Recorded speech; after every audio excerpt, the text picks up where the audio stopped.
que lo hicieron ayer en el mercado americano. Diego Morín, analista de mercados de IG, muy buenos días.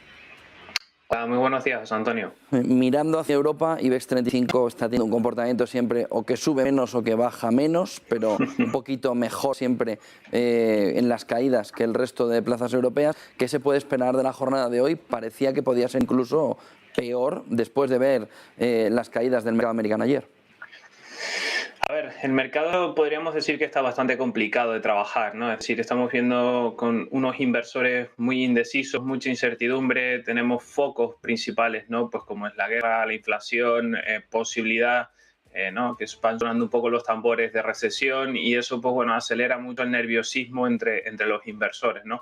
Si bien es cierto que ayer, pues bueno, veíamos en Wall Street, pues caídas muy fuertes, con un S&P y un Nasdaq y sobre todo un Dow Jones, pues bueno, más o menos calcando, ¿no? Podríamos decir, lo vivido en junio del 2020, ¿no? Por tanto, es probable que hoy Europa, creíamos, ¿no? Especialmente, como bien decía, que se acelerase un poco las caídas en la jornada de hoy, pero vemos que por ahora creo que el foco va a estar en esa actas, ¿no? De la reunión de política monetaria en el día de hoy, que bueno, marcarán un poco un antes y un después para ver si ya por fin en Europa se deciden a subir tipos, ¿no? Y como bien decías también, el IBEX, ¿no? Es el único un poco que sostiene estas caídas que vienen ligeras en la renta variable europea y sobre todo, bueno, pues por el peso, ¿no? Que sigue teniendo un poco pues el sector bancario y también un poco pues las utilities, ¿no? Que por ahora pues siguen ahí también un poco con ligeros recortes y algunas con algunos ascensos, ¿no? Mercado americano, con la caída de ayer, hoy el inversor, ¿qué puede esperar cuando a partir de las 3:30 abra sus puertas Wall Street? ¿Qué se puede esperar? Porque puede arrasar también al resto de mercados.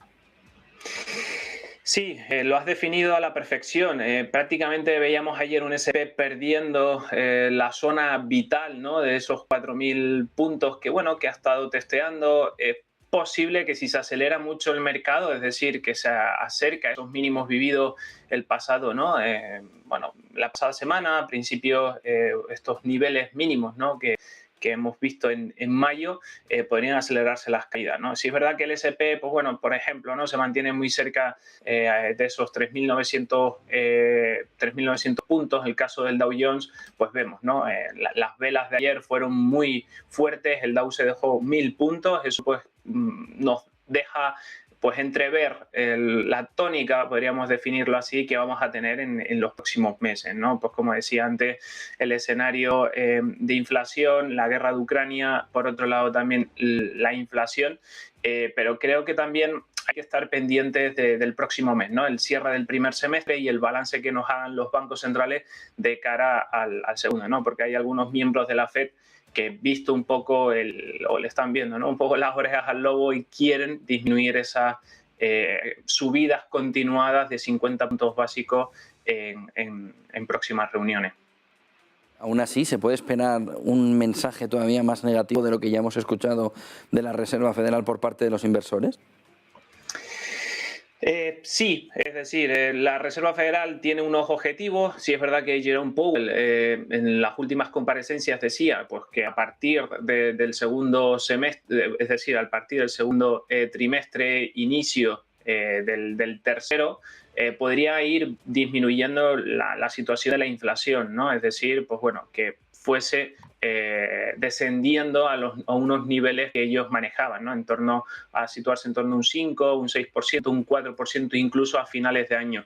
Desde mi punto de vista lo veo muy complicado pues básicamente por los escenarios, ¿no? que tenemos por delante. Y por eso al inicio decía que bueno, el mercado está, pues, podríamos decir, para profesionales porque los arranques o la volatilidad que hay produce sacudidas muy fuertes en los inversores, ¿no? Y sobre todo ayer lo veíamos, por ejemplo, en la presentación de Target, ¿no? Que se dejaba una cuarta parte de su valor en bolsa, pues debido, ¿no? a ese impacto de la inflación, el aumento del combustible, que pues, ha provocado una situación complicada en sus márgenes.